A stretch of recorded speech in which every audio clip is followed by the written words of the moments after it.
Assalamualaikum warahmatullahi wabarakatuh. Perkenalkan, nama saya Alifa Putri Wulandari dari kelas 11 TKJ. Di sini saya akan menjelaskan tentang quality of service atau yang biasa kita sering sebut sebagai cost. Dari segi networking, cost mengacu dalam kemampuan memberikan pelayanan berbeda-beda kepada lalu lintas jaringan dengan kelas-kelas yang berbeda. Tujuan akhir dari cost adalah memberikan network service yang lebih baik dan terencana dengan dedication bandwidth, jitter, dan latency yang terkontrol dan meningkatkan loss karakteristik. Nah, pengertian cost sendiri yaitu kemampuan dalam menjamin pengiriman arus data penting atau dengan kata lain kumpulan dari berbagai kriteria performansi yang menentukan tingkat kepuasan penggunaan suatu layanan. Nah, cost ini menawarkan kemampuan untuk mendefinisikan atribut-atribut layanan yang disediakan baik secara kualitatif ataupun kuantitatif Nah, ada beberapa alasan mengapa kita memerlukan cost. Di antaranya yaitu 1. Untuk memberikan prioritas untuk aplikasi-aplikasi yang kritis pada jaringan. Kedua, untuk memaksimalkan penggunaan investasi jaringan yang sudah ada. Ketiga, untuk meningkatkan performansi untuk aplikasi-aplikasi yang sensitif terhadap delay seperti voice dan video. Yang keempat, untuk merespon terhadap adanya perubahan-perubahan pada aliran.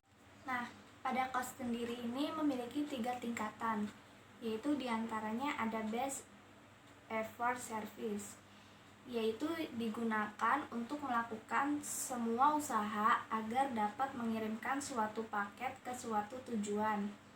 Yang kedua ada integrated service, menyediakan aplikasi dengan tingkat jaminan pelayanan melalui negosiasi parameter-parameter jaringan secara end-to-end.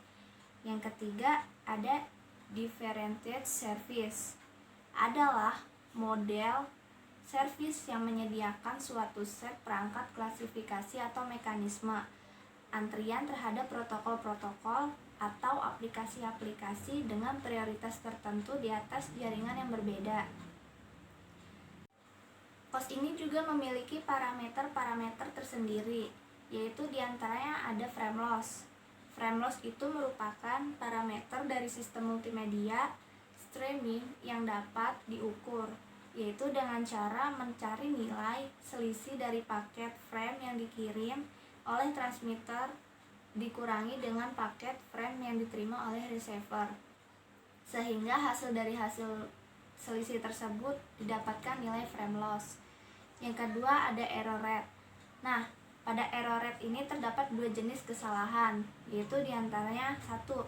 Bit error, merupakan normal dari suatu komunikasi audio dan video dikarenakan akibat gangguan dan interferensi.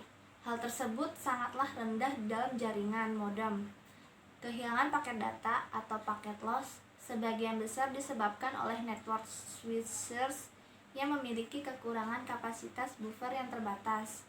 Kedua, ada paket loss, merupakan suatu parameter yang menggambarkan suatu kondisi yang menunjukkan jumlah total paket yang hilang. Dapat terjadi karena collision dan congestion pada jaringan, dan hal ini dipengaruhi pada semua aplikasi karena retransmisi akan mengurangi efisiensi jaringan secara keseluruhan meskipun jumlah bandwidth cukup tersedia untuk aplikasi-aplikasi tersebut. Nah, di paket loss ini juga ada beberapa penyebab terjadinya paket loss, yaitu 1.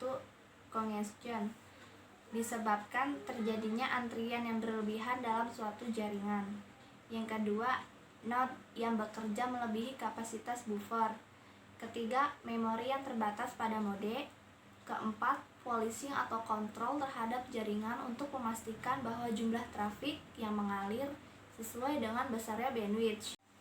Nah, parameternya selain frame loss dan error rate, ada juga throughput, yaitu kecepatan atau rate transfer data efektif yang diukur dalam BPS.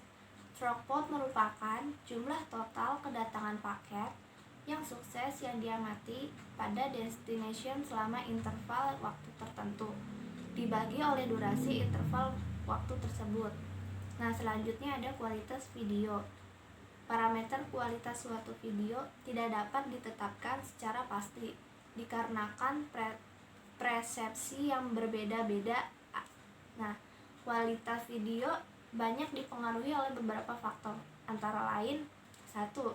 Image quality, kedua frame rates, ketiga brightness, keempat frame loss, dan yang kelima adalah warna. Lalu apa aja sih penyebab buruk COS?